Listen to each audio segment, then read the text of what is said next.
Hello everybody, I'm here today to show you a new notebook that I got that I'm so excited about.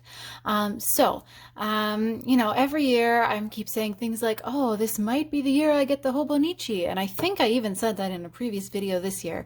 But now I'm kind of at a point where, it keeps happening. I keep being like, oh, I need the Hobonichi, and then I decide, well, do I know I'm going to use it the way I want to use it?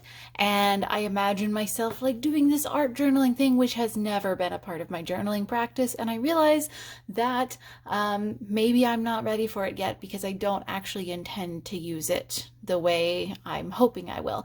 Or I'm like, oh, I'll use it as my new journal. I'll change my journaling practice, only write a page a day, no decoration. I'm just going to have like page for every day. And then I look at the price tag and I think long and hard about that and about what if there's days that I want to write more? What if something really intense happens? And it just becomes not the right thing.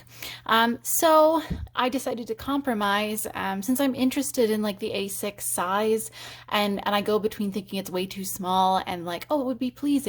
I ended up getting myself a Midori notebook. This is just, it's the MD notebook, as you can see. It is a blank one. I actually wanted the grid, but blank is what was readily available, so that's just what I went with. It's very small. It is A6 and like conceptually I know what A6 is, but then when I actually have it in front of me, I'm always a little surprised.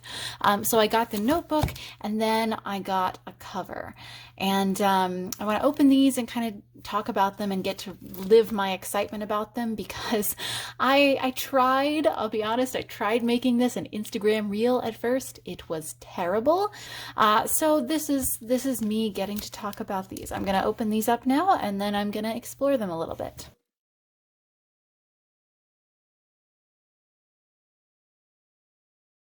Something interesting and unimportant that I will note, the plastic sleeve came in like an opaque case and the notebook came in a clear one. Anyhow, so here we are looking at the notebook first. I'm just going to put this to the side. We have this lovely message down here, prevents smearing and bleed through and enables comfortable writing. I love the illustration. I love how on Japanese books you have this like half cover thing. I just, for some reason, that's just really cute to me. On the back, the scratch of a pen or pencil against the rough textured pages makes writing a pleasure.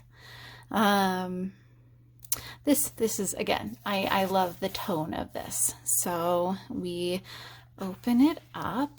All right. Okay, yes, there comes with a book plate. That's exciting. And there is a bookmark. And it's like, please be careful with the bookmark. All right, cool. And then here's our first page. Love it. Very nice. This paper is interesting. It's very smooth. Okay, that feels nice. It kind of reminds me of when I got a notebook from Muji. It's actually not as smooth as the notebook from Muji that I got. I think it might be a little more textured. And of course, as I've read about, this is more of a cream color than a bright white. Okay, and then let me see. When you... Oh, okay. That's cute. Yes. So we take off this and then here is the book plate. I like this. You can choose one of these labels to put around the spine or create your own. Those are 3 separate stickers. And then we have one big sticker here at the bottom. Start, volume, finish from the library of. Very nice.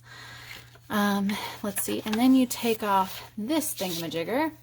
And you have the thin paper cover that these all come with that I have heard about. Okay.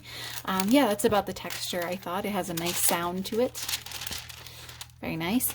And then, of course, here is our bookmark. Here is that signature binding. And it's embossed right here. Can we see that? Yeah. Very nice. Let's see. And then I kind of want to wrap this back up for a second. And yes, it does lay flat. I can see that you may have to fold the page now and then to be like, come on, lay flat, but then it does it. So very nice. Excellent. That that is our little notebook. Emphasis on the little, quite small. I'm gonna stick this this end plate thing in here for now. And then looking at just the cover, we have this little thing on it. It has no extra instructions, pretty simple. You know what it's supposed to do. I guess there's instructions here on the back, which I could not read. And then we have just a piece of paper in here, a piece of cardstock to keep it stiff.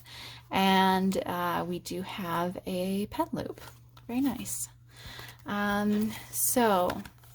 Ooh, this paper cover is very pleasing to me, and I kind of feel like I don't want to put the plastic cover on yet. But I can see that if you do that, if you were to fit it on, okay, yeah, you probably, oh, well, it helps to take out the cardstock, because otherwise you'll see the problem I was having. It doesn't want to accommodate the actual width of the spine, because they put cardstock in. Yeah, but I can see that that would be very pleasing. I just don't want to put it on yet. I actually just really like this. I like the way it feels. It is interestingly small. I would normally not want a notebook this small. And so I'm gonna, and let me find the ribbon. Okay, very nice. Here it is. And what was it telling me to do? Was it telling me to tape? Let me see what those instructions actually said about the ribbon. Ah, okay. So it was suggesting that the little labels will help secure the bookmark because it is just kind of glued here to the outside. All right, cool. Or it says to use a cover, which, you know, this is a cover. And then of course there is the clear one.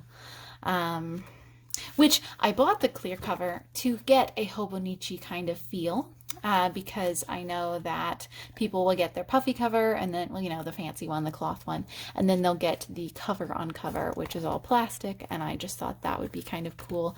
And the cover was, for some reason, cost about as much money as the notebook. I think it's just a supply thing, like what was available. Maybe the covers went up because they were A6, and lots of people want an A6 cover for A6 books.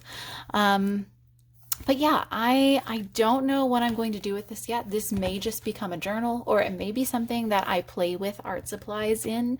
I may like break out my Crayola super tips and washi tape and like try to do something fancy, or maybe I'll even pretend it's a Hobonichi and have like journal a page each day and see how that goes in the new year.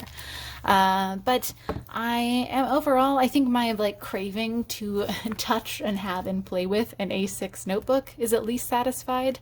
And I'm really interested to see what I think of this particular paper in this notebook and see how it goes.